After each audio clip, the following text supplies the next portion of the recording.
Hello dear students, welcome to my channel. So I am Sirisha Mulpuri, Assistant Professor working at Nitya College of Pharmaceutical Sciences, Bangalore. So today I would like to discuss a topic that is qualitative test, structures and uses of different compounds. They are amphetamine, ethanolamine and ethylene diamine. So this is under amine chapter, okay, last chapter. So these structures and uses followed by chemical test will be discussed today in the today's session. So what is amphetamine? The structurally it is 1-phenyl propane 2-amine. So let us see the structure. You can see here there is a phenyl group and propane means 3 carbons are here, and in the second carbon an amino group is attached. So it is called amphetamine. So amine represents amino group and amphi it is nothing but for the phenyl alpha methyl group. Okay. So the chain here present is the propane chain. So coming to the uses of this molecule, that is amphetamine, mainly it is used to treat attention deficit hyperactivity disorder.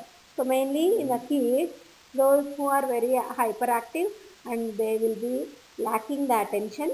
So in order to promote the attention or provide the attention for them, the amphetamine drug is prescribed and then used for narcolepsy. It's a sleepy disorder. Okay, especially for the children only this disorder will be observed, and also in obesity patients, and then during depression conditions will be given.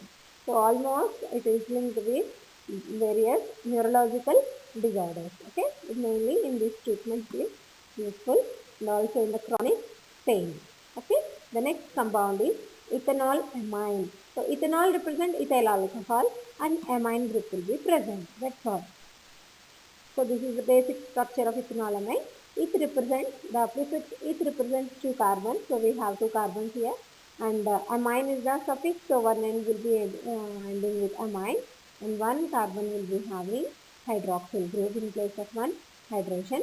So this is the structure of ethanolamine. Coming to the uses.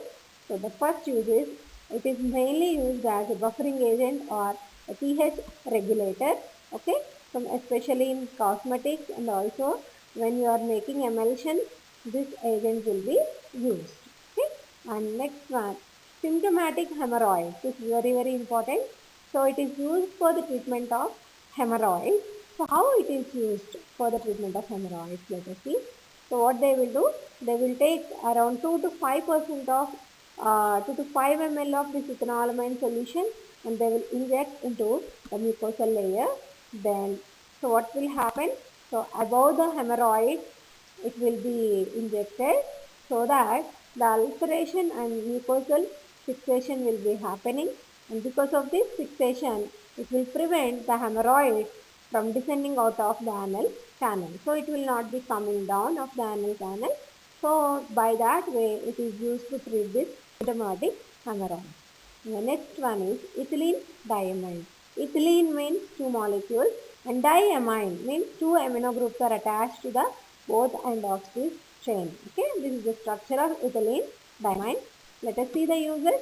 The main use is, so it's like it is a starting material or precursor to make many chemical products, and also used as excipient for various preparations, especially for preparing cream. And then it is a contact sensitizer. So what will happen? Generally, it will produce some reactions, either local or generalized reactions will be produced because it have identified that it contains an amine. Then how to follow up? So the confirmation test is azodite test. Okay, so you will be taking the sample solution. So this is also called as azodite test or nitrous acid test, or even called as diazotization reaction. So what is happening in the reaction? Diazotization is happening where HCl and sodium nitrite are reacting here and forming a diazotization mixture. So you can see the procedure here. The sample solution is reacting with concentrated HCl. So since it is concentrated form, immediately you need to cool the mixture under the ice. So after that, you should add slowly the ice cold solution of sodium nitrite. Okay. So what we are doing, we are just adding the sample solution with concentrated HCl, and then we are cooling it, and then we are adding one more cooled solution, that is sodium nitrite ice cold solution. So when you add these two mixtures, immediately if you get any bubbling, like rapid bubbling, or if you feel any foaming, so during the addition of sodium nitrite, it indicates it contains primary aliphatic amines. Understand? So immediately something is happening, either it may be bubbling or it may be foaming. In that case, it is primary aliphatic amine presence. Suppose rapid bubbling is not happened, but after adding these two mixtures, when you just gently warm the solution under water bath, what will happen? There will be observation of some amount of gas release. The evaluation of gas upon warming. So in that situation, you can confirm there is the presence of primary aromatic amine. Understand? If the reaction is happening very rapidly, it indicates primary amine, that too aliphatic amine. Suppose it's not happening rapidly, but after heating for some time or warming for some time in the water bath, you will get a release of some gas. Then it indicates there is presence of aromatic amine, okay, primary aromatic amine. Suppose there is no evolution of gas, no bubbling, no foaming is observed, but pale yellow oily compound observed, then it is nothing but secondary amine present. Okay, suppose pale yellow color oil or no melting point solid. Okay, then it is understood that there is a secondary amine present. Suppose no reaction and no gas evolution. Okay, there is nothing happened, no change at all. When you react the sample with this diazotization mixture, then it indicates, so no reaction happened and no gas evolution, then it is indicating tertiary amine, because tertiary amines will not be having any hydrogens to react. That is why there is no reaction happened. So if there is no reaction, it indicates that the sample contains tertiary amine. Okay, then coupling reaction. This is the second part of the diazotization reaction. You have observed there is some rapid bubbling or foaming. Okay, so after that you will have to add that reacted product or diazonium salt into naphthol and sodium hydroxide solution. Okay, so what will happen? You will get a nice dye which contains orange red color. That indicates primary aromatic amine is present.